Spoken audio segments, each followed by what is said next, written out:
Welcome to the France 24 Observers.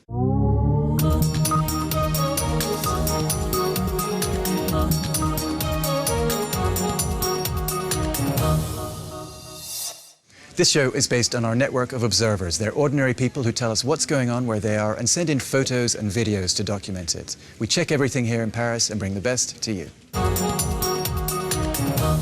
We begin today in Tunisia. Political unrest is very unusual there, but a desperate act by a young man recently set off 3 days of rioting in a provincial town.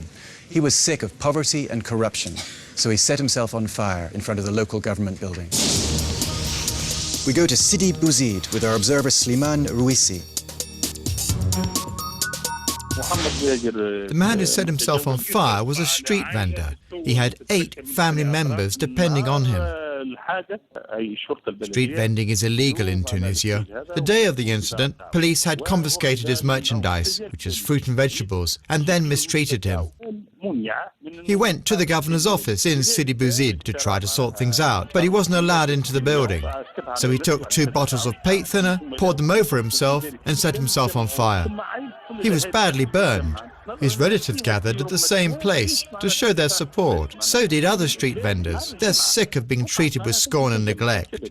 For the next 2 days, we held peaceful demonstrations, demanding our right to live in dignity. But the security forces reacted violently with tear gas. That made people even angrier. There were clashes with police all over the town, and in the region too. Instead of giving us what we need in Sidi Bouzid, economic development, the authorities reinforce security and deprive us of our rights. Next up, the balseros of Cuba, people who risk everything to get to the United States. 6 of them recently had a close shave. They were rescued as their raft was actually sinking. Our observer made the dangerous crossing himself 9 years ago. We head to Miami with Michael Crespo. The balseros use whatever they can get their hands on, tractor tires, old water barrels, anything that will help their raft float and help them get across the water to where they can be free, not like in Cuba. If they get caught before they reach American soil, like in this video, they get sent back to Cuba within a matter of hours.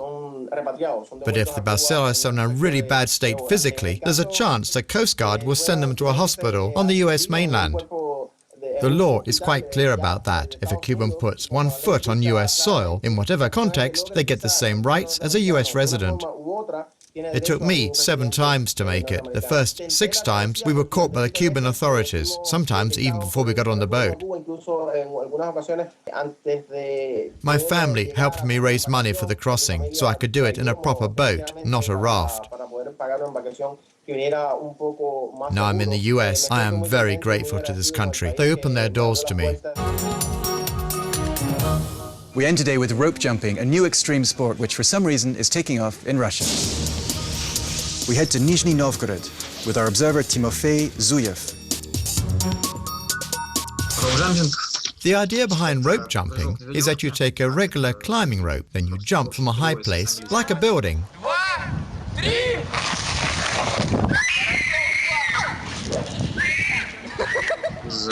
We always use 2 or 3 ropes as a security measure, just in case one of them gives way. The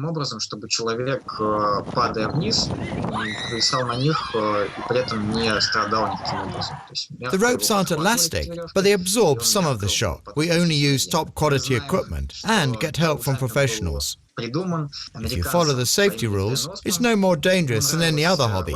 The sport was invented by an American climber. He tried it as a way to get over his fear of heights.